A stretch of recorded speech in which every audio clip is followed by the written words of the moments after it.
దూత స్వరూపము మెరుపు వలె నుండెను. అతని వస్త్రము హిమమంత తెల్లగా ఉండెను.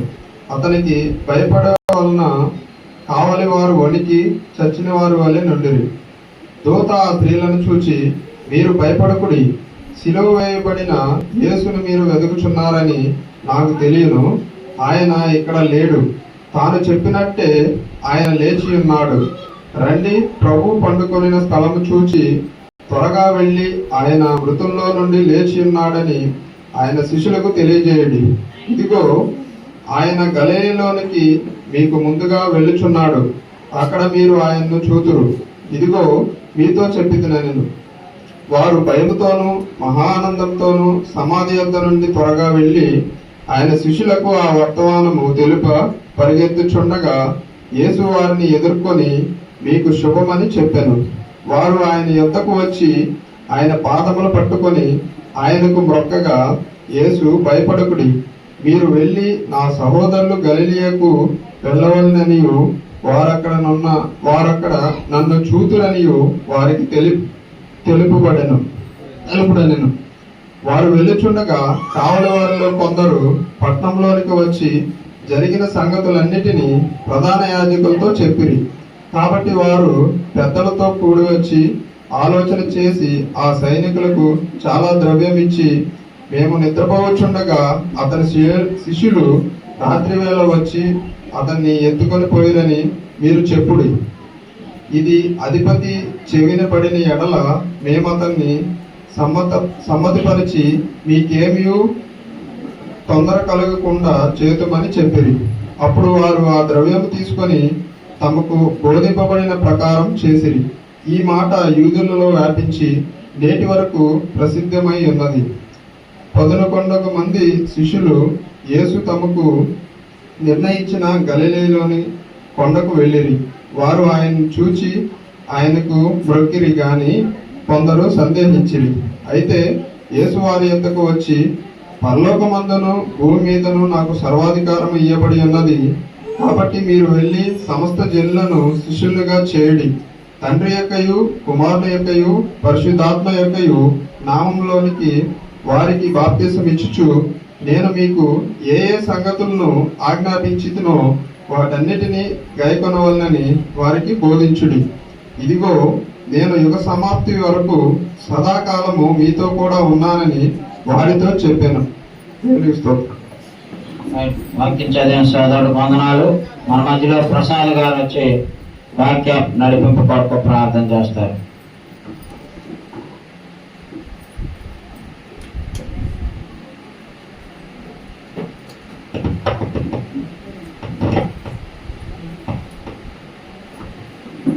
ప్రార్థన చేసుకుందామండి.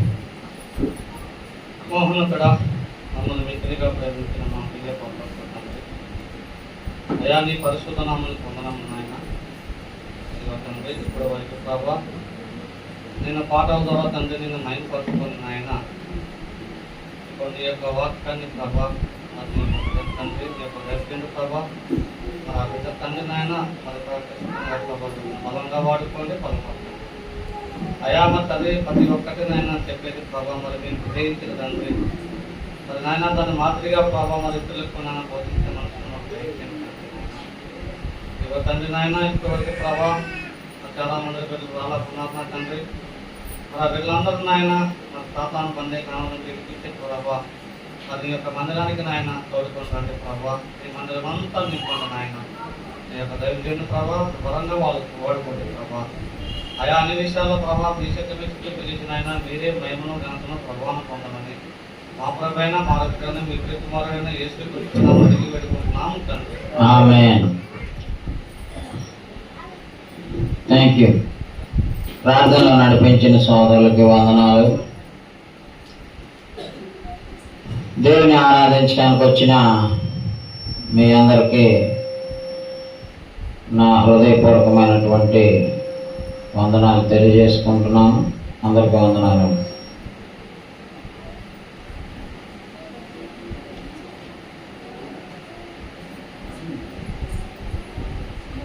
ఈరోజు మనం యేసు యొక్క పునరుద్ధానం అనే అంశాన్ని తెలుసుకున్నాం. ప్రపంచమంతా కూడా ఈస్టర్ పండుగని వరల్డ్ వైడ్గా ఈ ఒక్క ఆదివారమే పునరుద్ధాన పండుగ జరుపుతారు. క్రీస్తు సంఘంగా మనం ప్రతి ఆదివారం మనం మా పునరుద్ధాన పండుగగా జరుపుకుంటున్నాం. అవునా? మీకు ఇచ్చిన పింక్ పుస్తకాలు అయితే 18వ పేజీలో ఉంటుంది. పింక్ పుస్తకాలు అయితే, ఈ పెద్ద పుస్తకాలు అయితే 100వ పేజీలో ఉంటుందండి, 15వ పాఠం. ఇందులో 18వ పేజీలో 15వ పాఠం. ఈ పుస్తకాలు బోధకులందరికీ ఉచితంగా ఇచ్చామండి. ఒక్కొక్కటి 200. మరి 3 రోజులు వచ్చిన సువార్థికులకి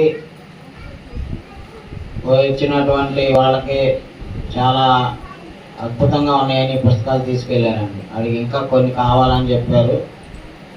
మరి వాళ్ళందరికీ సహాయం చేస్తున్నాం. మీరు ముఖ్యంగా ఈ పింక్ బుక్ ఉన్నవాళ్ళు ఎన్నో పాఠం? 18వ పాఠం. ఇదిగో ఆ బుక్కులు కానీ విడిగా ఉన్నాయి, తీసుకోండి. లేనివాళ్ళు, ఏ బుక్ లేనివాళ్ళు ఇక్కడ ఉన్నాయి, తీసుకోండి.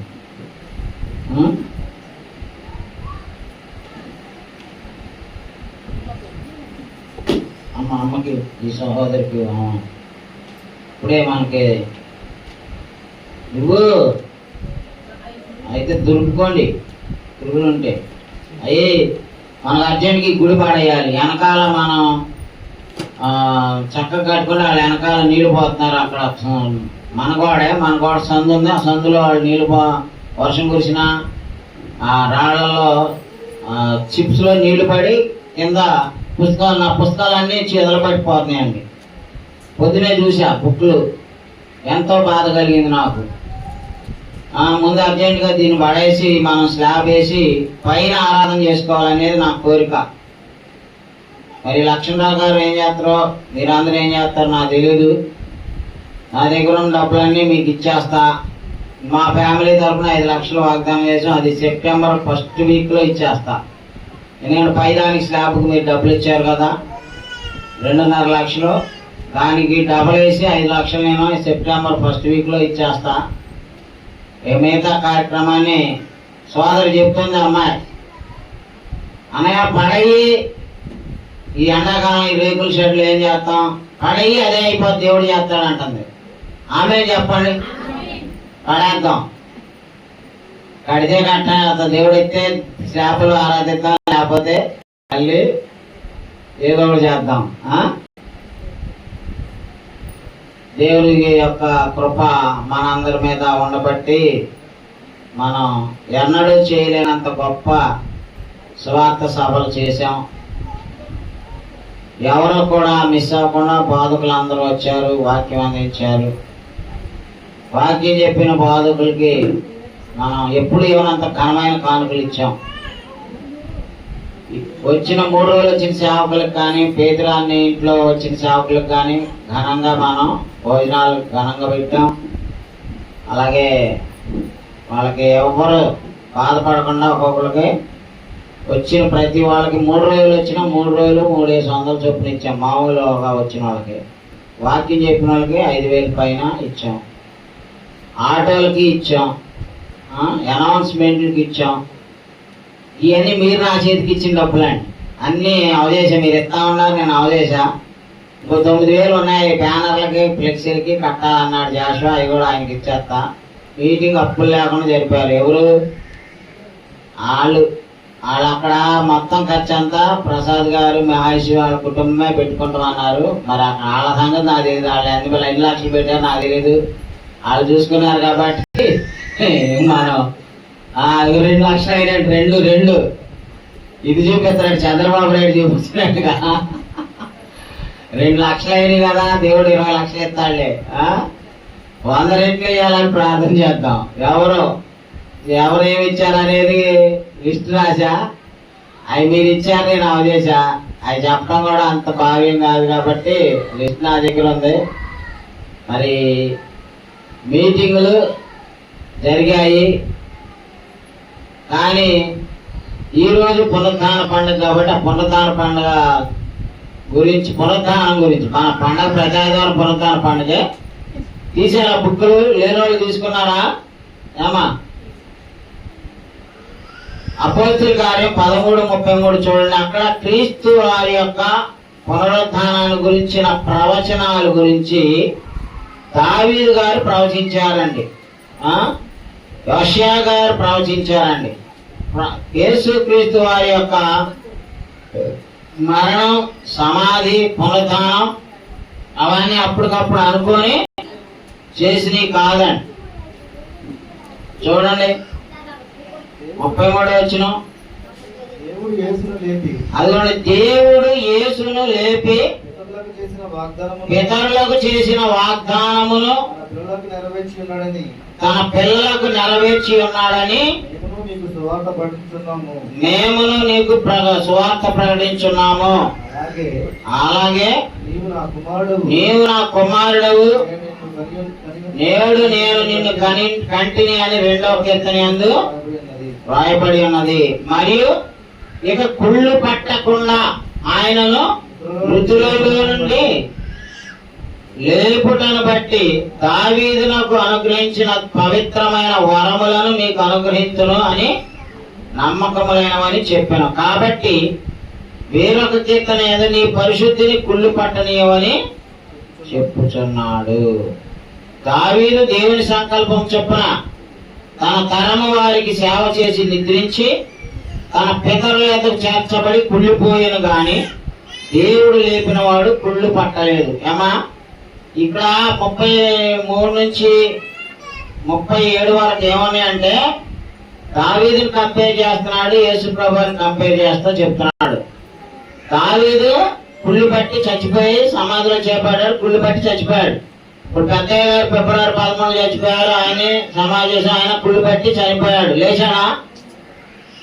ఇప్పుడు ఎవరో యేసు ప్రభువు వచ్చేటప్పుడు 2వ రాకడలో లెగుతారు. మనం కానీ చనిపోయిన వాళ్ళు ఎవరైనా సరే. కానీ క్రీస్తు కన్నా మనకి తేడా అదే.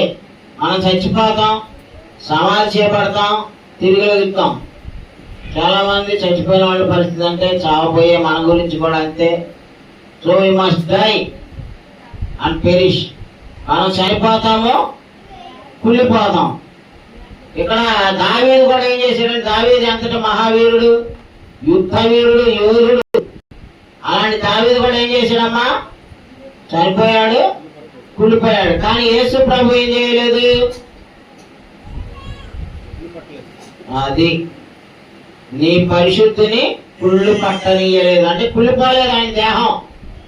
ఏ దేహానికైతే సిలువలో మేకులు కొట్టారో, ఏ దేహానైతే సిలువ మీద నుంచి దింపి సమాధి చేశారో అదే దేహంతో ఆయన తిరిగి లేచాడు. అమ్మా ఆ తిరిగి లేచాడు కాబట్టి తోమా అనే శిష్యుల్ని పిలిచాయా, మీ ముందు సిలువలో చనిపోయిన ఆయన చచ్చిపోయాను, మళ్ళీ తిరిగి లేచాను, ఇదిగో నా చేతుల్లో మీరు గుర్తుపెట్టి చూడండి, నా డొక్కలో చేయబెట్టి చూడండి అని చెప్తున్నాడు. సో ఏ దేహాన్ని అయితే యేసు ప్రభు వారు శిలువలో కలిగి ఉన్నారో అదే దేహాన్ని ఆయన తిరిగి లేచాడండి.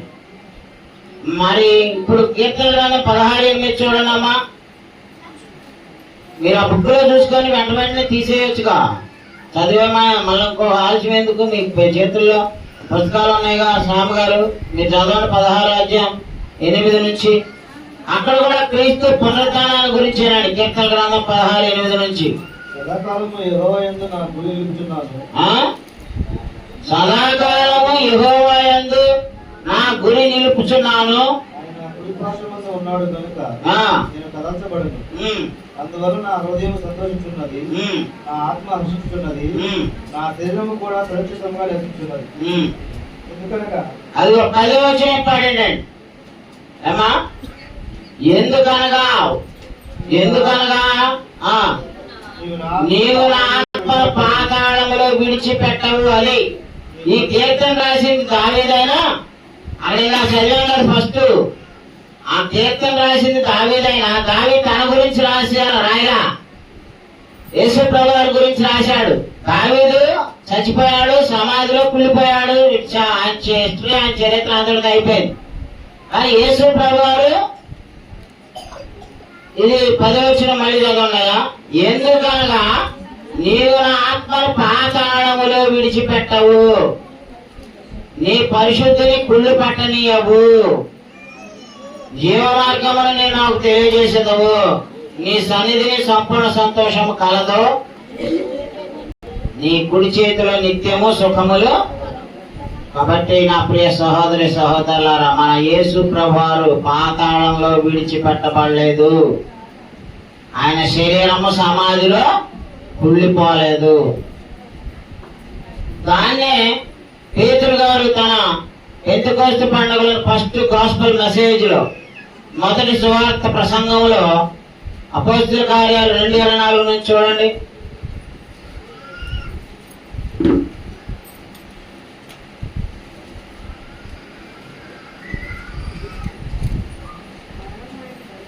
అది చదవండి.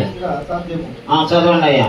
మరణము ఆయన బంధించి అసాధ్యము కనుక దేవుడు మరణ వేదనలు తొలగించి ఆయన లేపెను. ఆయన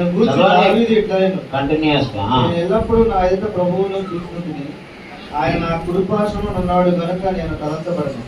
కావున నా హృదయము ఉల్లసించెను, నా నాలుక ఆనందించెను, మరియు నా శరీరము కూడా నిరీక్షణ కలిగి నిలకడగా ఉండును. నీవు నా ఆత్మను పాతాళంలో విడిచిపెట్టవు. అది నీవు నా ఆత్మను పాతాళంలో విడిచిపెట్టవు. నీ పరిశుద్ధిని కుళ్ళి పట్టనీయవు. నీ పరిశుద్ధిని కుళ్ళి పట్టనీయవు. నాకు జీవ మార్గములు తెలిపితివి. నాకు జీవ మార్గములు తెలిపితివి. నీ దర్శనం అనుగ్రహించి నన్ను ఉల్లాసముతో నింపెదవు. సహోదరులారా, మూల పురుషులకు దావీదును గూర్చి మీతో నేను ధారాళముగా మాట్లాడవచ్చును. అతడు చనిపోయి సమాధి చేయబడును.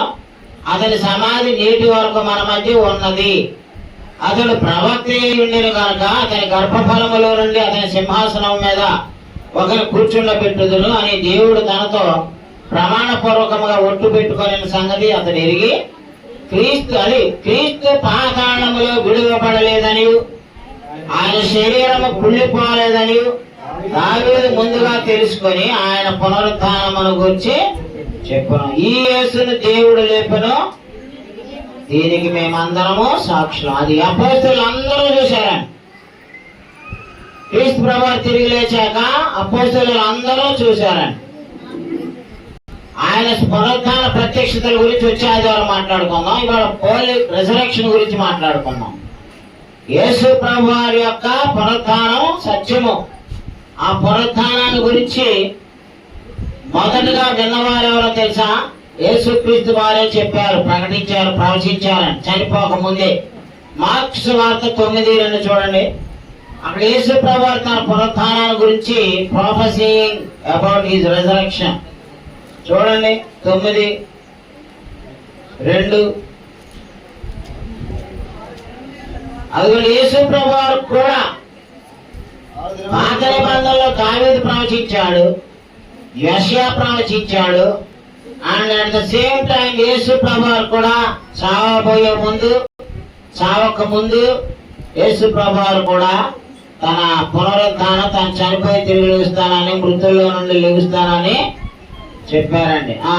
చదవండియా. 6 దినములైన తరువాత యేసు పేతురును, యాకోబును, యోహానును మాత్రము వెంటబెట్టుకొని ఎత్తైన ఒక కొండ మీదకి ఏకాంతంగా వారిని తోడుకొని పోయి వారి ఎదుట రూపాంతరం పొందింది. అది 9వ వచనం చదవండి. ఇప్పుడు వారు ఆ కొండ దిగి వచ్చుచుండగా, అది కూడా మాకు చూడండి, ఇది ఇంపార్టెంట్ లైన్. వారు ఆ కొండ దిగి వచ్చుచుండగా మనుష్య కుమారుడు మృతులలో నుండి లేచినప్పుడే గాని అంతకు ముందు మీరు చూచిన వాటిని ఎవరితోనూ చెప్పవద్దని ఆయన వారికి అదే. అంటే యేసు ప్రభువు ఏం చెప్తారు ఇక్కడ స్పష్టంగా? నేను చంపబడతాను, కానీ నేను మృతుల నుండి మళ్ళీ లెగుస్తాను. స్వార్థ అనేది చనిపోయి తిరిగి లేచిన తర్వాత స్టార్ట్ చేయమన్నాడండి యేసు ప్రభువారు. అర్థమైందమ్మా? యేసు ప్రభువారు బతికొండగా నేను చనిపోయి తిరిగి లేస్తానన్నాడు. కానీ శిష్యులకు కూడా ఏం చెప్తున్నాడు? నేను చనిపోయి తిరిగి లేచేదాకా మీరు ఎవరితోనూ ఈ విషయం చెప్పొద్దని చెప్పాడు. అర్థమైందా? యేసు ప్రభువారు చనిపోయి తిరిగి లేస్తానని ముందే ప్రవచించారు. 10వ వచనం కూడా చదవండియా.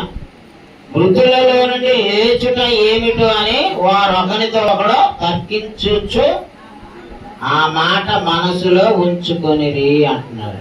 అది మృతుల్లో నుండి లేగటం అంటే ఏంటో అప్పటికి ఏమా మృతుల్లో నుంచి లేగటం అంటే ఏంటో అప్పటికి శిష్యులకి అర్థమైందా?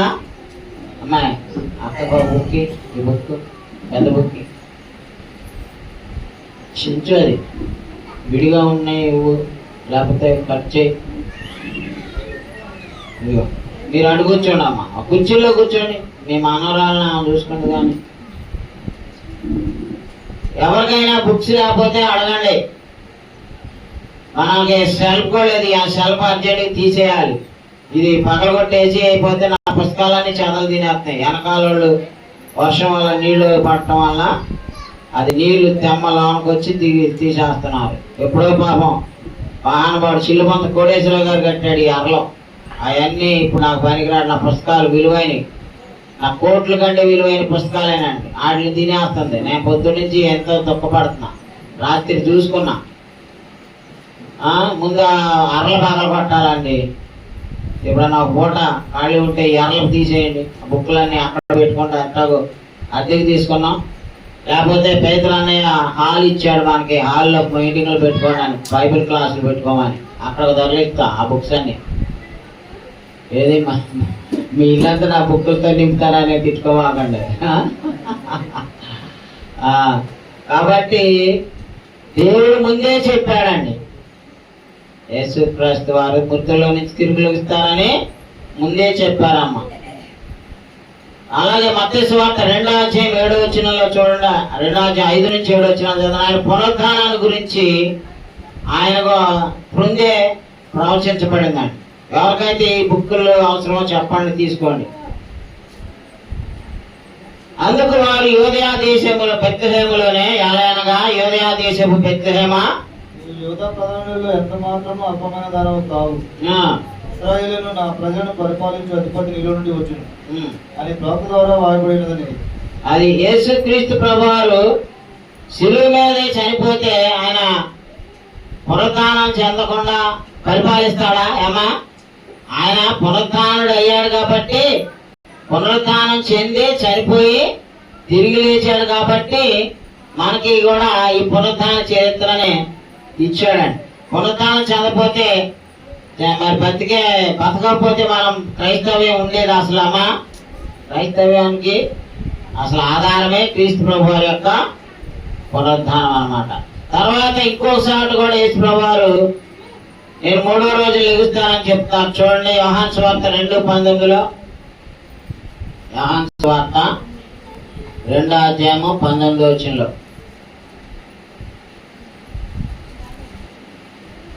యేసు ఈ దేవాలయం పడగొట్టుడి, యేసు ఈ దేవాలయమును పడగొట్టుడి, 3 దినములలో దాన్ని లేపుదునని వారితో చెప్పాను. 3 దినములలో దాన్ని లేపుదునని వారితో చెప్పాను. అది ఇంకా చదవండి 21 దాకా. యూదులు ఈ దేవాలయం 46 సంవత్సరాలుగా కట్టిడే, నీవు 3 దినములలో దాన్ని లేపుదువా అని. అయితే ఆయన తన శరీరమును దేవాలయం గురించి ఈ మాటలు చెప్పాను. ఆయన మృతుల నుండి లేచిన తర్వాత ఆయన ఈ మాట చెప్పినని ఆయన శిష్యులు జ్ఞాపకం చేసుకొని లేఖనమును యేసు చెప్పిన మాటను నమ్మిరి. అదండి, యేసు క్రీస్తు ప్రభు ఏమంటున్నారు వాళ్ళతో, యూదులతో, దయచేసి వినండి. వాటర్ ఇగో అమ్మాయి, ఇగో. కాబట్టి అమ్మా, యేసు ప్రభువారు బతికుండగానే ఏం చెప్పారు? నేను తిరిగి లేస్తాను అని చెప్పారు. మత్తయి సువార్త 26:60లో కూడా ఆయన బంధించి తీసుకెళ్లిన ప్రధాన యాజకులతో ఇంకా అక్కడ చాలా మందితో చెప్తున్నారు. చూడండి, మత్తయి సువార్తలో 26వ అధ్యాయం 60వ వచనం అండి. మత్తయి సువార్తలో 26:60. కొత్త సాక్షులు అనేకులు వచ్చినను సాక్ష్యమేమీ దొరకలేదు. తొదకు 2 మనుషులు వచ్చి వీడు దేవాలయం పడగొట్టి, అదిగోండి యేసు ప్రభువారి మీద వాళ్ళు చెప్తున్నటువంటిది ఏంటో తెలుసా? వీడు దేవాలయమును పడగొట్టి 3 దినములలో దాన్ని 3 దినములలో దాన్ని కట్టగలని చెప్పినాడు. ఆయన చెప్పిన దేవాలయం ఏది? ఆయన 3 దినాల్లో లేదు కడతానని చెప్పిన అమ్మా, అది ఆయనకు అర్థం కాక ఆయన సిరివేసి చంపడం జరిగింది. కాబట్టి ఆయన పునరుద్ధానాన్ని గురించి మొట్టమొదట చెప్పటం మనం చూస్తాం. 27:40 కూడా చూడండి, అక్కడే మత్తయిలోనే. దేవాలయములు పడగొట్టి 3 దినములలో కట్టువాడా, నిన్ను నీవే రక్షించుకొనుము. నీవు దేవుని కుమారుడవైతే శిలువ మీద నుండి దిగుమని చెప్పుచు ఆయనను దూషించింది. అది ఏమా, దేవాలయాన్ని పడగొట్టి ఎన్ని రోజుల్లో కడతానన్నాడు యేసుప్రభు వారు. అది ఏ దేవాలయాన్ని అమ్మా? ప్రభు యొక్క శరీరం. ఆయన చంపితే సమాధి చేస్తే మళ్ళీ నేను 3వ దినాన లేస్తాను అని చెప్పాడు అనమాట. అది క్రీస్తు యొక్క పునరుద్ధానానికి నిదర్శనంగా ముందే చెప్పారు.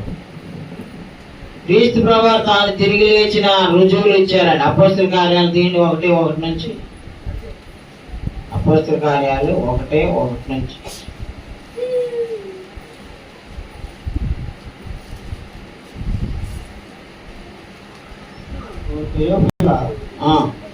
యేసు తన ఏర్పరచుకున్న అపోస్తలులకు పరిశుద్ధాత్మ ద్వారా ఆజ్ఞాపించిన తరువాత ఆయన పరమునకు చేర్చుకొనబడిన దినము వరకు ఆయన చేయుటకును బోధించుటకును ఆరంభించిన వాటిని అన్నిటిని గురించి మొదటి గ్రంథంలో రచించింది.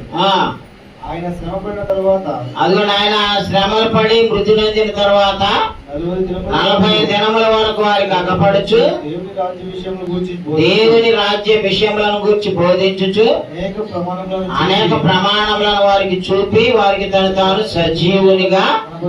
అదండి యేసు ప్రభువారు ఏం చేశారమ్మా? నేను చనిపోయి తిరిగి లేచాను అని ఆయన తనకు తానుగా ఆ చేతుల్లో గాయాలు, డొక్కలు, పల్లెపోట్లు, కాళ్ళకి మేకులు కొట్టారు కదా, ఆ గాయాలన్నీ చూపించి మరి వాళ్ళకి ప్రూఫ్ చేసుకుంటున్నాడు. ఏమో మనం ఏదో ప్రూఫ్ లేకుండా ఇది ఏ కోర్టు నమ్ముతా? ఏ కోర్టు నమ్ముతామా? ఉన్న సాక్ష్యాలే తారుమారేసి మరణం చేసిన వాళ్ళు కూడా 3 నెలలు బయటకు వచ్చి ఆగి తిరుగుతున్నారు కదా. మరి దేవుడు తిరిగి లేచాడని చెప్తే నమ్ముతుందా? అప్పుడు వాళ్ళే చాలా మంది నమ్మలేదంట. ఆయన తిరిగి లేచానని చెప్తే నమ్మలేదంటండి. కాబట్టి ఆ రుజువులన్నిటినీ కూడా ఆయన అనేక ప్రమాణములను చూపించినాడండి. రుజువులను చూపిస్తూ మరి అపోస్తలుడైన పౌలు గారి పక్కనే ఉంటాడు ఈయన లూకా గారు. ఆయన వైద్యుడు, ఆయన డాక్టర్ గారు అన్నమాట ఆ రోజుల్లోనే. అందుకని ఆయన ఆ సాక్ష్యాన్ని రుజువుపరిచాడు. 1వ అధ్యాయంలో 22వ వచనం చూడండి. కాబట్టి యోహాను బాప్తిస్మం ఇచ్చినది మొదలుకొని ప్రభు అయిన యేసు మన యొద్ద నుండి పరమునకు చేర్చుకొనబడిన దినము వరకు మన మధ్య సంచరించుచున్న కాలమంతయు మనతో కలిసి ఉన్న వీరిలో ఒకడు మనతో కూడా ఆయన పునరుద్ధానము గురించి సాక్షి అయ్యుట అవశ్యమని చెప్పాడు. అది క్రీస్తు ప్రభు యొక్క పునరుద్ధానాన్ని గురించిన సాక్ష్యంగా 12 మందిలో ఒకడైన ఇస్కరియోతు యూదా డబ్బుల కోసం ఆశపడి చంపేశాడు, అమ్మేసుకున్నాడు. ఇస్కరియోతు యూదా అని ఏంటంటే 12 మంది శిష్యులు ఎవరైతే డబ్బుకు ప్రేమించి పడిపోయారో వాడు ఇస్కరియోతు యూదా. అదే పేతురు కూడా అమ్మేసుకున్నాడు. పేతురు పేరు ఉండేది ఈ ద్రోహి పేరులో. పేతురు లొంగలేదు డబ్బులకి, లేకపోతే యోహాను లొంగలేదు, యాకోబు లొంగలేదు, ఇంకా చాలా మంది ఉన్నారు కదా. 11 మంది లొంగల. తోమా వీళ్ళందరూ ఓన్లీ ధనాపేక్ష ఎవరిలో ఉంటుందో ఆయనే పట్టుకుంటుంది సైతానమ్మ. అర్థమవుతుందా? మనలో ధనాపేక్ష ఉంటే మనల్ని ఆడే వాడుకుంటాడు. మనలో దాన్ని జయించే శక్తి ఉందనుకో. ఇప్పుడు సంశయానికి స్త్రీలోలుడు వేసీలను చూడంగానే వేసీల దగ్గరికి వెళ్ళి పాపం చేసే వీక్నెస్ ఉంది కాబట్టి ఆడు లొంగిపోయాడు, చచ్చిపోయాడు. ఆ వేషకి లొంగిపోయి మర్చిపోయి. మరి ఏసేపు కూడా యవనస్తుడే. ఏసేపు లొంగిపోయాడా అమ్మా? ఎందుకనంటే అతనిలో బలహీనత లేదు. అతనికి పాపాన్ని రెసిస్ట్ చేసే రెసిస్టెన్స్ పవర్ ఉంది. ఇప్పుడు కొంతమంది చిన్న చిన్న పిల్లలండి, 16 ఏళ్ళే, ఆ పిల్లోడికి టీబీ వచ్చిందంట. ఎందుకంటే హాస్టల్లో సరిగ్గా తినకపోవడం వల్ల. వాళ్ళు పాపం ఇంటర్మీడియట్ ఎగ్జామ్స్ కూడా రాయకుండా మందులు వాడుకుంటూ బిడ్డనే చాలా కష్టపడుతున్నారు ఆ పిల్లోడి కోసం. రెసిస్టెన్స్ పవర్ లేకపోతే ఏమైపోతామండి? ఈ కళ్ళజోళ్ళు ఎందుకు పడతాయి అనుకున్నారు? కొత్తగా ఫోన్లు టీవీలు చూసిన వాళ్ళకి కళ్ళుల్లో ఉన్న నరాలకి అందవలసిన బ్లడ్ సర్క్యులేషన్ అందక పోవడం వల్ల వీక్నెస్ వస్తే సైట్ వచ్చేస్తుంది. ఇప్పుడు మన తరాల వాళ్ళకి ఇప్పుడు 40 తర్వాత పడే కళ్ళజోళ్ళు ఇప్పుడు 10 ఏళ్ళగా పడుతున్నాయి కళ్ళజోళ్ళు. ఎందుకంటే కొంతమందికి ఇమ్యూనిటీ ఎక్కువగా ఉన్న వాళ్ళకి రోగాలు తొందరగా సోకవు. అదే మనల్ని కూడా పాపమును ఎదిరించే శక్తి మనకుంటే, ధనాపేక్షను జయించే శక్తి మనకుంటే, మనం దేవుని కార్యాలైనా సొంత కార్యాలైనా ఏదైనా దేవుని పని చేయడానికైనా ఏటికైనా పాపాన్ని జయించడానికైనా శక్తి ఉంటుంది. అందుకే మనకు ఒక పాట ఉంటుంది. ఏం పాట? పాపమును ఎదిరించే శక్తిని నాకివ్వు, పరులను ప్రేమించే మనసే నాకివ్వు, ఉద్రేక పరచేతురాత్మను ఎదిరించి పోరాడే పరిశుద్ధాత్మను. ఏమా? మోకాళ్ళ జీవితం కన్నీటి అనుభవం నాకు ఇయ్యవా, పరలోకమే నా అంతఃపురం.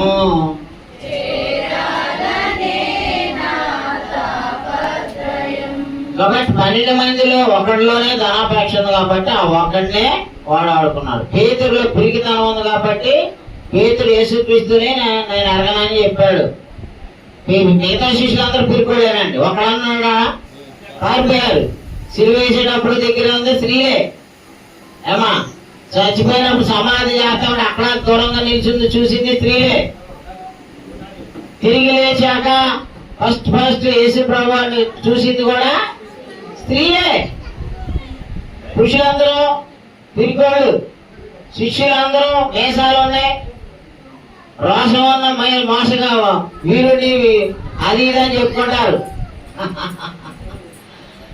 యాక్చువల్ గా అసలైన ధైర్యం స్త్రీలలో ఉంటుందండి. మీకు వందనాలు. దేవుడి కోసం ఏదైనా చేయాలంటే నిలబడి స్త్రీలే. నీ కూతురు పుట్టినది సంతోషించు, మగపిల్లడు పుట్టలేదే అని బాధపడ మాకు ఏనాడు. స్త్రీలే ఏదైనా చేయగలుగుతారు. ధైర్యం. నాకు ఈ గుడిపాడై దేవుడు కడతాడని ధైర్యం ఇచ్చిన మగవాళ్ళు ఎవరు అట్లా అసలు పట్టించుకోవట్లేదండి. వస్తున్నారు పోతారు. అయ్యగారు గుడి కట్టమంటే మేమేమన్నా డబ్బులు వెళ్ళిపోతామని ఒక్కళ్ళు అడగట్లా. నమస్కారం మీకు. స్త్రీలు అడుగుతున్నారండి, అయ్యగారికి గుడిపడే ఆ దేవుడే కడతాడని. స్త్రీలలోనే ధైర్యవంతులు చూస్తున్నాను నేను. ఏ కార్యమైనా ధైర్యంగా స్ట్రాంగ్ గా, అది ఏదైనా సరే, ఎంత కష్టమైనా సరే, ఎంత బాధైనా సరే ఓర్చుకొని స్ట్రాంగ్ గా నిలబడాలంటే స్త్రీలే. అప్పుడు కూడా స్త్రీలే, ఇప్పుడు స్త్రీలే, ఎప్పుడు స్త్రీలే ఉంటారండి. యేసు ప్రభువారు చనిపోయినప్పుడు ఉన్నారు, శిలువ మీద ఏలాడేటప్పుడు ఏడుతున్నారు, శిలువ మోసుకెళ్ళేటప్పుడు ఏడుచుకుంటూ వస్తున్నారు. మరియమ్మలో మార్తమ్మలో అక్కలేని మరి వాళ్ళందరూ శిలువ వేసినప్పుడు ఏడుతూ ఉన్నారు, సమాధి చేసినప్పుడు వాళ్ళు ఉన్నారు. మృత్యులోని స్త్రీ లేచినప్పుడు కూడా ఫస్ట్ విట్నెసెస్ ఆర్ వుమెన్. ఏమా? అంత ఘనతున్న స్త్రీలు స్టేజీ మీదకి వచ్చి పాట పాడి దేవుడు మహిమపరిచారు. మీకు వందనాలు. అందుకే మిమ్మల్ని ఈసారి స్టేజీ మీద ఎక్కించి పాటలు పాడించాం. ఎందుకంటే మిమ్మల్ని తక్కువగా చేసి స్త్రీలు మాట్లాడకూడదు, బోధించకూడదు అని ఉంది. సంఘంలో బోధించకూడదు, పాట పాడకూడదు అని లేదు, బైబిల్ చదవకూడదని. అదంతా వెనకటోళ్ళు, సగం అర్థమై సగం కానోళ్ళు. ఈ సంఘాలు కూడా కొంతమంది వితండం వాళ్ళు ఉన్నారండి. స్త్రీలకు ఉన్నటువంటి వాయిస్ ని దేవుని మహిమ కోసం వాడితే తప్పు కాదుగా. దేవుని కోసం మీరు పాడని మీ అందరికి నా వందనాలు. కాబట్టి ఇస్కరియోతు యూదా ద్రోహం చేసి యేసు ప్రభువుని నమ్మేసుకున్నారు. అందుకని ఆయన తిరిగి లేచాక ఆయనతో పాటు యేసు ప్రభువుతో పాటు పేరు 12 మంది ఉన్నాయి కానండి. ఫస్ట్ నుంచి ఆయన వెంబడించిన వాళ్ళు ఇంకా ఎక్స్ట్రా ప్లేయర్స్ చాలా మంది ఉన్నారు తెలుసా.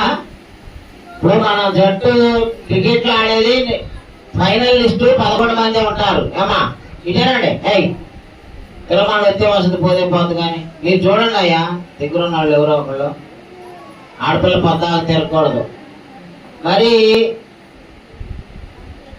11 మందికి ఫైనల్లో లిస్ట్ ఉంటుందండి. ఒకవేళ ఈ 11 మందిలో ఎవరికైనా జ్వరం వచ్చినా, జబ్బు చేసినా, ఆడలేకపోయినా, అసలు ఆడేటప్పుడు ఏదైనా తలకో ఈ ఏటుకో ఒకవేళ రన్నింగ్ చేసేటప్పుడు కాళ్ళు పట్టేసినాయి అనుకోండి, ఒకలేక కూర్చుండిపోతారు. అప్పుడు వాళ్ళకి రిజర్వ్డ్ ప్లేయర్స్ తిప్పుతారు తెలుసా. మొత్తానికి 11 మందే ఫైనల్ లిస్టు, కానీ అడిషనల్ ప్లేయర్స్ 16 మంది ఉంటారు. ఒకవేళ ఎవరికన్నా ఏదైనా అయితే వాళ్ళ ప్లేస్ లో రీప్లేస్మెంట్ చేసి ఆడటానికి. వాళ్ళలో ఓడు ఎక్స్ట్రా అపోస్తులు అన్నమాట. అన్ని వీళ్ళతో పాటే తిరిగాడు, వీళ్ళతో పాటే చూశాడు, వీళ్ళతో పాటే ఉన్నాడు. మత్తయ్య, ఈ మత్తయ్య పేరిట 12 అపోస్తులుగా ఎలక్ట్ చేసుకున్నారు. ఇప్పుడు మన క్రికెట్ జట్లో సంజయ్ శాంసన్ ఉన్నాడా తెలుసా? క్రికెట్ ఆయన కూడా ఎక్స్ట్రా ప్లేయర్ అయినంట. ఎన్నోసార్లు ఏడ్చాడంట, నాకేంటి ఒక్కసారన్నా ఛాన్స్ రావట్లేదని. ఆ రోజు ఒక ఓపెనింగ్ బ్యాట్స్మన్ కి జబ్బు చేసి ఆడలేని పరిస్థితి వచ్చిందంట. అప్పుడు ఈయన తిప్పారు సంజయ్ శాంసన్. క్రిస్టియన్స్ కి ఎక్కడైనా అవకాశం దొరకనీరండి. క్రైస్తవ మతం తీసుకుంటానంటే ఎస్సీ సర్టిఫికేట్ రద్దు అయిపోద్దా అంటే, ఎస్సీ సర్టిఫికేట్ కోసం అయినా వీళ్ళు హిందువులుగానే ఉండాలని, అది ఏ మతంలోకి వెళ్ళాలి, ఏ పని చేసుకోవాలని స్వేచ్ఛ రాజ్యాంగం ఇచ్చిందండి. సుప్రీంకోర్టు న్యాయమూర్తులు కూడా బుద్ధి లేనివాళ్ళు, వాళ్ళు కూడా అట్టే కదా, మనం క్రైస్తవులు ఎక్కడ పెరిగిపోతారని చెప్పి ఆ దిక్కుమాల నిబంధన పెట్టారండి. సంజయ్ శాంసన్కి అలాగే అన్యాయం జరిగిందంట. చాలా ప్రతిభ గలవాడు కాబట్టి ఆ ప్రతిభావంతుడైనటువంటి ఎవరికి సంజయ్ శాంసన్కి దేవుడు అవకాశం ఇచ్చాడు. ఒక్క దెబ్బకే 90లో 3 మ్యాచ్ల్లో వరుస పెట్టి గెలిచి భారతదేశానికి కప్పు తెచ్చింది ఎవరు? ఒక క్రైస్తవుడు. ఆయన గెలవంగానే మోకారించి ఆకాశం వైపు చేతులెత్తి దేవుడానికి స్తోత్రం అంటున్నాడు.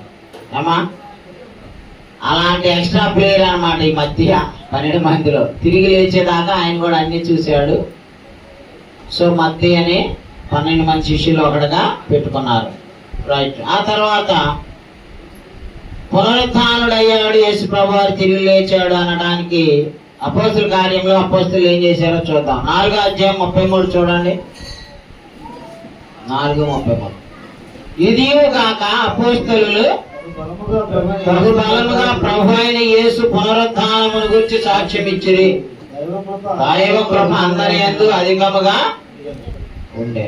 అది ఏమా అపోస్తులు ఏం చేశారంట? ప్రభు అయిన యేసు పునరుత్థానమును గురించి సాక్ష్యం. వాళ్ళు సంవత్సరానికి ఒకసారి సాక్ష్యం ఇచ్చారా? మనవాళ్ళు కొంతమంది సంవత్సరానికి ఒకసారి గుడ్ ఫ్రైడే నాడు సిలువ మోసుకుంటూ తిరుగుతారు, ఊరేగించుకుంటా. మట్లాది వాళ్ళ మట్ల పట్టుకొని ఊరేగిస్తారు. హోసన్నా హోసన్నా అనుకుంటా. ఈస్టర్ పండుగ నాడు యేసు ప్రభు తిరిగి లేచాడు అంటారు. మీకు ఇంతేనా? అపోస్తులు ఒక్కరోజైనా, సంవత్సరానికి ఒకరోజైనా చేసింది ఇవన్నీ? They have taught the resurrection of Christ daily. ఏమా యేసు ప్రభు పునరుద్ధానాన్ని గురించి సంవత్సరానికి ఒకసారి కాదు మనం ప్రకటించాల్సింది, ప్రతిరోజు క్రీస్తు పునరుద్ధానాన్ని మనం ప్రకటించాలి. వాళ్ళు అదే చేశారు మొదటి క్రైస్తవులు. 10:40 చూడండి. మా అపోస్తల కార్యం 10:40. దేవుడు ఆయన మూడవ దినమున లేపి ప్రజలకందరికీ కాక దేవుని చేత ముందుగా ఏర్పరచబడిన సాక్షులకి, అనగా ఆయన మృతులలో నుండి లేచిన తరువాత ఆయనతో కూడా అన్నపానములు పుచ్చుకొనిన మాకి ఆయన ప్రత్యక్షంగా కనబడినట్లు అనుగ్రహించినదండి. యేసుక్రీస్తు ప్రభువారు తిరిగి లేచిన తర్వాత ఆ సాక్షులకి ఆయన కనపడ్డాడండి. ఆయన గురించి, పునరుద్ధానాన్ని గురించి సాక్ష్యం చెప్పే బాధ్యత ఆ 12 మంది అపోస్తలులకి ఉంది కాబట్టి ఆ యొక్క భాగ్యము వాళ్ళకి దొరికింది. అపోస్తలులు ఇంకా ఎలా ప్రకటించారో చూడండి. అపోస్తల కార్యం 17:2. 17వ అధ్యాయం 2వ వచనం. కనుక పౌలు తన వాడుక చొప్పున సమాజపు వారి యొద్దకు వెళ్ళి క్రీస్తు శ్రమపడి మృతులలో నుండి లేచుట ఆవశ్యకమనియు నేను మీకు ప్రచురం చేయు యేసే క్రీస్తై ఉన్నాడనియు లేఖనములలో నుండి దృష్టాంతములను ఎత్తి చెప్పుచు వారితో 3 విశ్రాంతి దినములు అదండి. వీళ్ళు ఆదివారం ఆరాధన చేసుకుంటున్నారు క్రైస్తవులుగా. ఈ యూదులందరూ శనివారం ఆరాధించుకునే వాళ్ళు, ఎందుకంటే వాళ్ళు పాత నిబంధన ధర్మశాస్త్రాన్ని అనుసరించే ఈ వాళ్ళు అనమాట. వాళ్ళ దగ్గరికి వెళ్ళి యేసే క్రీస్తు అని మృతులని తిరిగి లేచాడని వీళ్ళు వాళ్ళకి వెళ్ళి ప్రకటించేవాళ్ళు అనమాట. తర్వాత రోమ 6:4 చూడండి. క్రీస్తు పునరుత్థానము దేనికి సాదృశ్యం? అయ్యా, క్రీస్తు పునరుత్థానం దేనికి సాదృశ్యం అండి? కాబట్టి తండ్రి మహిమ వలన క్రీస్తు మృతులలో నుండి ఎలాగూ లేపబడినో అలాగే మనమును నూతన జీవము పొందిన వారమై నడుచుకున్నట్లు మనము బాప్తిస్మము వలన మరణములో పాలు పొందుటకై ఆయనతో కూడా పాతి పెట్టబడితిమి. అదండి ఈ బాప్తిస్మం యొక్క కంపారిజన్, బాప్తిస్మం యొక్క మీనింగ్ క్రీస్తు మరణ సమాధి పునరుద్ధానాలకు సంబంధించిందండి. సో మన బాప్తిస్మం ఇచ్చిన ప్రతి వ్యక్తి క్రీస్తులాగా బాప్తిస్మం తిరిగి లేచి చిన్న క్రీస్తులాగా జీవించాలని ఈ బాప్తిస్మం అనే ఆజ్ఞని దేవుడు ఏర్పాటు చేశారు. ఏమా, బాప్తిస్మం ఎందుకు ఏర్పాటు చేశాడు? బాప్తిస్మం యొక్క మీనింగ్ ఏంటి? అయ్యా ఏమా, ఎస్తేరమ్మ గారు మీ మనవడు వచ్చాడా బాప్తిస్మం పొందుతానన్న ఆయన? అదే మరి ఇవాళ కూడా ఆబ్సెంటేనా? సరే, బాప్తిస్మం పొందాలనుకున్న వాళ్ళు ఈ పునరుద్ధాన పండుగ రోజు పొందండి. అంటే ప్రతి ఆదివారం పునరుద్ధాన పండుగ. ఇన్ని వాక్యాలు విన్నారు, ఇంత అద్భుతమైన వాక్యాలు చెప్పారు. పాపక్షమాపణ క్రీస్తు రక్తంలో ఉందని జీసస్ స్క్రీన్ మీద కూడా చూపించారు. ఇంకా రక్తంలో మునగకుండా బాప్తిస్మం పొందకుండా ఉంటున్నారంటే మిమ్మల్ని ఎవడో బాగు చేయలేడు. ఒకవేళ అకస్మాత్తుగా చచ్చిపోతే ఏంటమ్మా మన పరిస్థితి? ఏమా, బాప్తిస్మం పొందకుండా మనం అకస్మాత్తుగా చచ్చిపోయామనుకోండి, మనం ఏమైపోతాం? బాప్తిస్మం పొందాలవుతా? మేము కుర్రాళ్ళం, మాకు చాలా వయసు ఉంది అనుకుంటున్నారా? ఏం లేదండి. ఈతకెళ్ళి దూకి 15-16 ఏళ్ళ పిల్లలు చచ్చిపోయారు. ఈతకెళ్ళి బస్సులో ప్రయాణాలు చేస్తూ పసిపిల్లలతో సహా పసిపిల్లలు తగలబడిపోతున్నారండి. శవాలు కాలి పుడిదైపోతున్నాయి.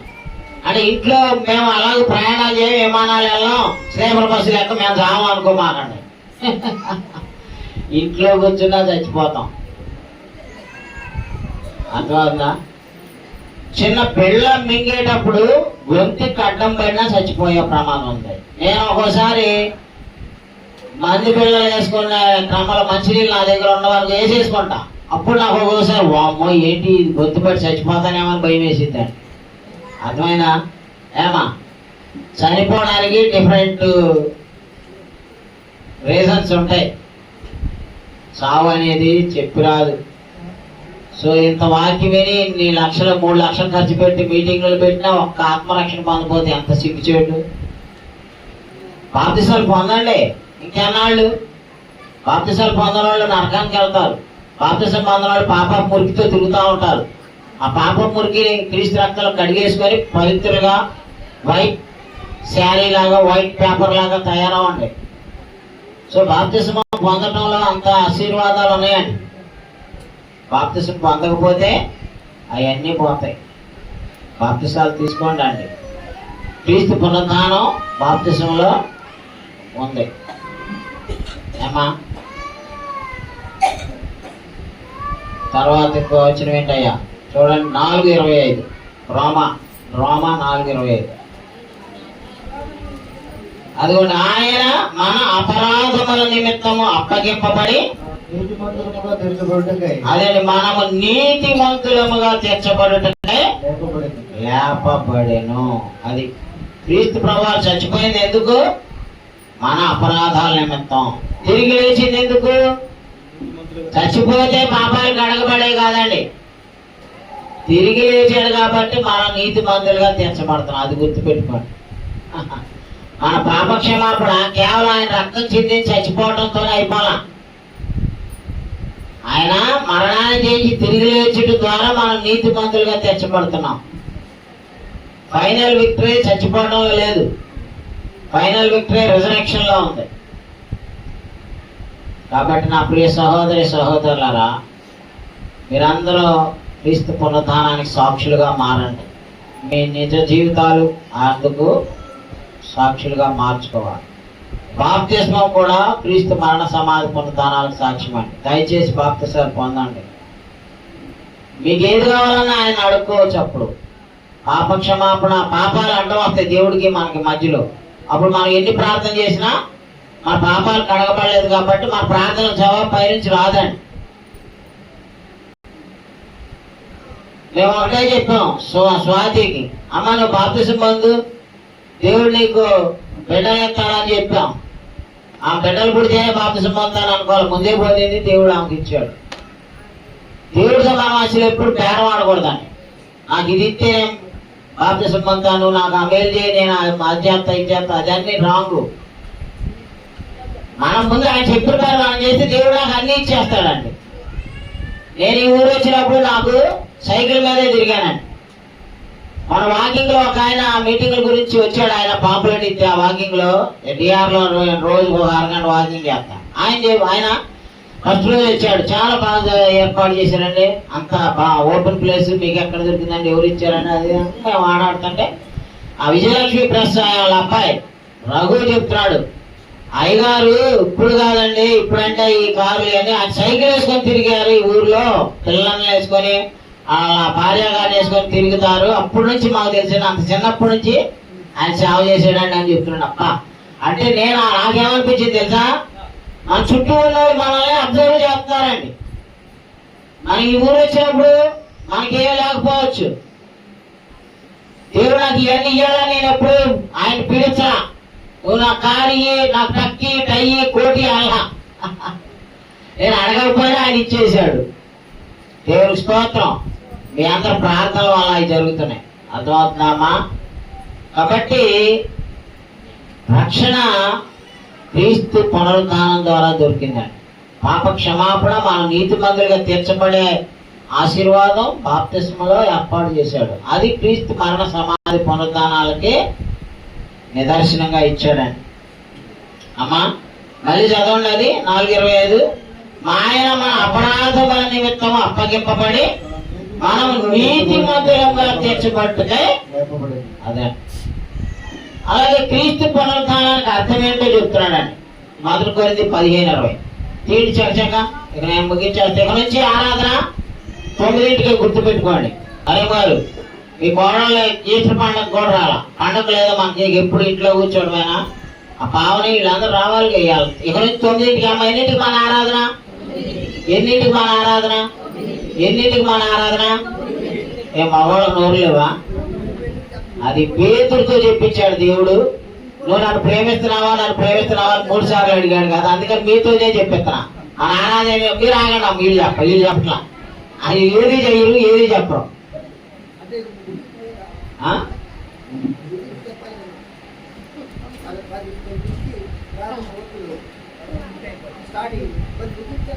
ముగింపు 11 అయ్యా. అంటే నువ్వు 11ంటికి వచ్చి 11ంటికి ముగిస్తా అంటే ఇవాళ ఫస్ట్ చాలా మంది తెలియదు కాబట్టి అందుకని నేను కొంచెం 9:30 స్టార్ట్ చేశా.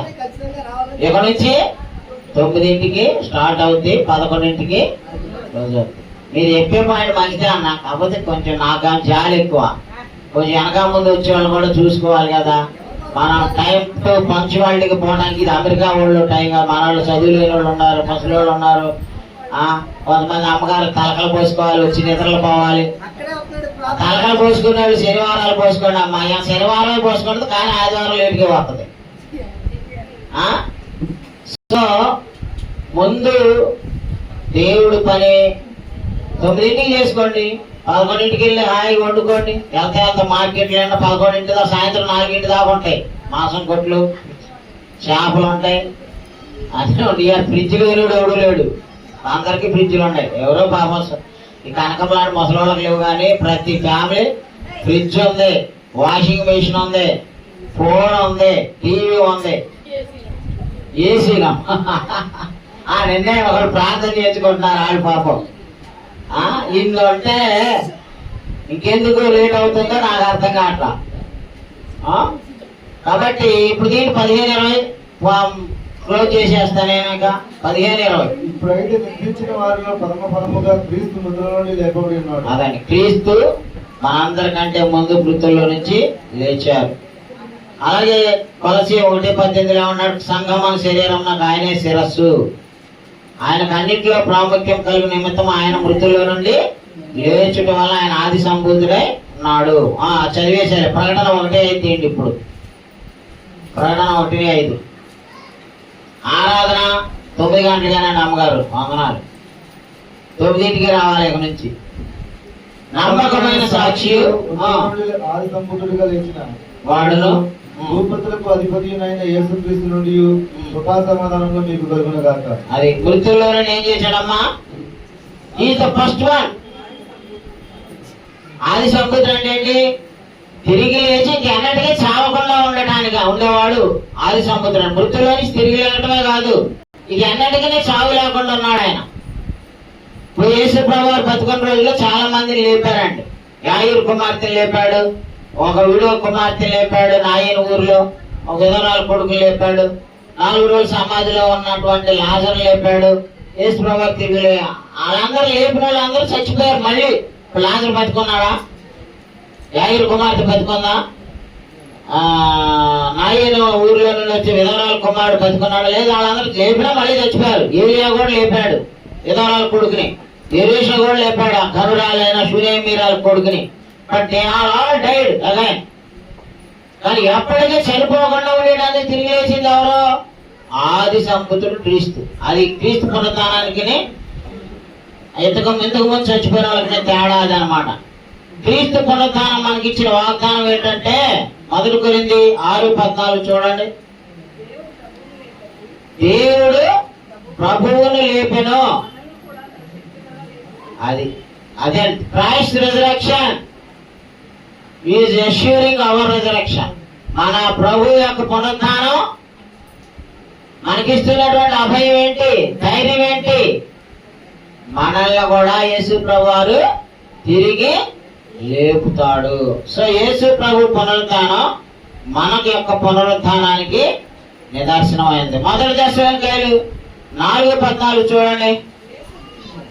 అదిగోండి, యేసు మృతి పొంది తిరిగి లేచినని మనము నమ్మిన యెడల అదే ప్రకారం యేసునందు నిద్రించిన వారిని దేవుడు ఆయనతో కూడా వెంట పెట్టుకొని వచ్చినది.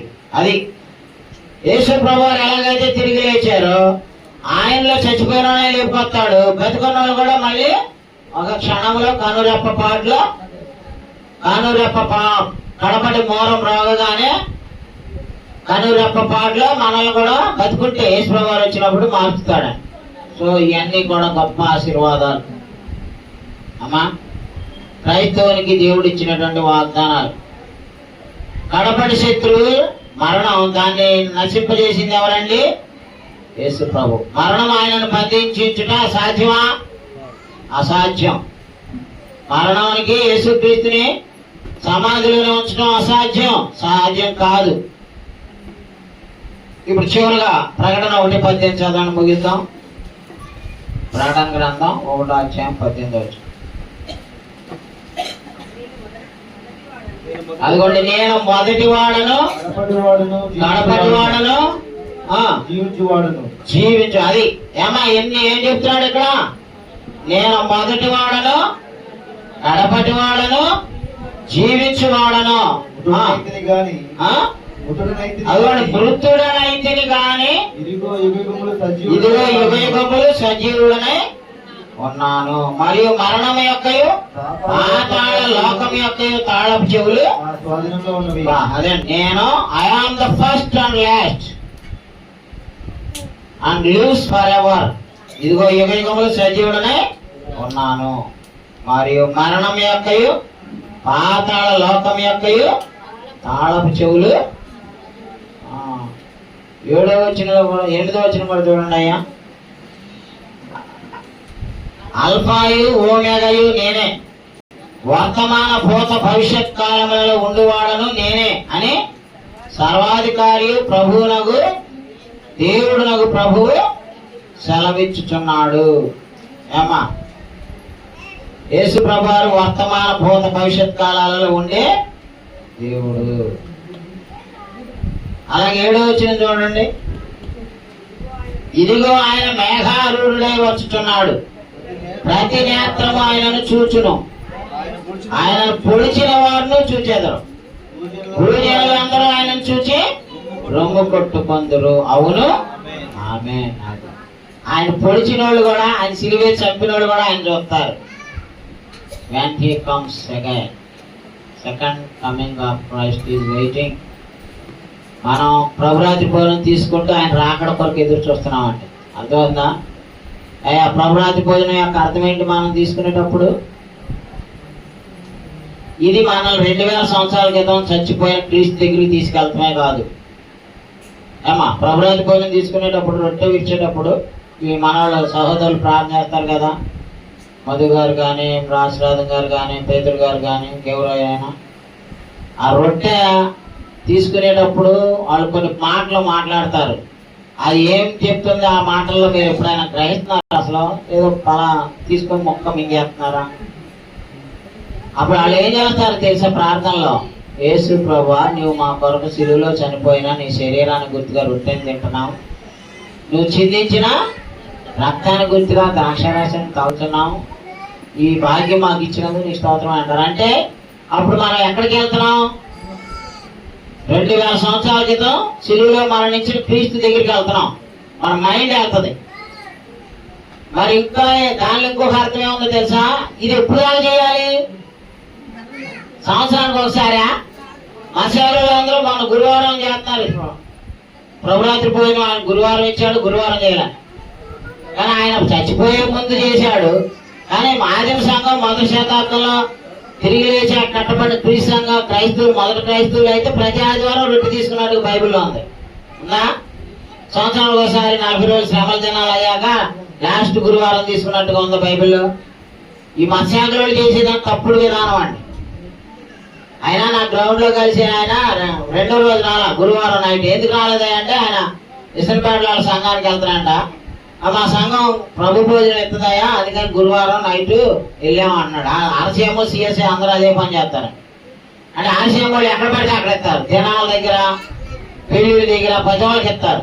ఒక పెళ్లికి మేము వెళ్ళాం, చంద్రలీల గారి కొడుకు అక్కడ, అది ఇదేవదు రావణగూడెం ఈదుల గుడి. ఆయన స్వాములూరు ఆర్సీఎమ్మోడు మాత్రమే తీసుకోవడానికి మొక్కలు ఇరిసి ఎత్తున్నాడు, చలం చల్లుతున్నాడు అండి. ఏమో మాయల బకీర్లు లాగా చేస్తున్నారు ఏంటో బాబు. ఆ రొట్టె అంట వాళ్ళు బిస్కెట్లు ఇస్తారండి, మనలాగా ఇది కాదు. అదంతా వెరైటీ, కొత్త సిద్ధాంతం, సొంత సిద్ధాంతం. ఆ మొక్కలు తీసుకొని ఆర్సీఎమ్మోళ్ళే తినాలంట. అంటే వాళ్ళు ఏ సందర్భంలో ఇయ్యాలో కూడా తెలియక ఎప్పుడు పడితే ఎప్పుడు ఇస్తున్నారు. పెళ్లిలో ఇస్తున్నారు, సాగులో ఇస్తారు, ఇక వాళ్ళు ఎక్కడికి వస్తే అక్కడ ఇచ్చేస్తారు. సందాలు కూడా ఎక్కడ పడితే అక్కడ పడతారు. మనం ఒక్కడైనా సందా అడిగా, ఇన్ని రోజులు మీటింగ్లు పెట్టాం.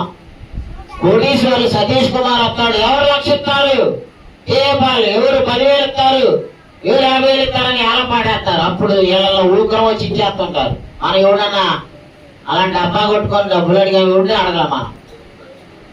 మనం దగ్గరికి వచ్చిన వాళ్ళందరూ ప్రేమతో ఆహారం పెట్టాం. సందాలు మనోళ్ళు ఇచ్చారు.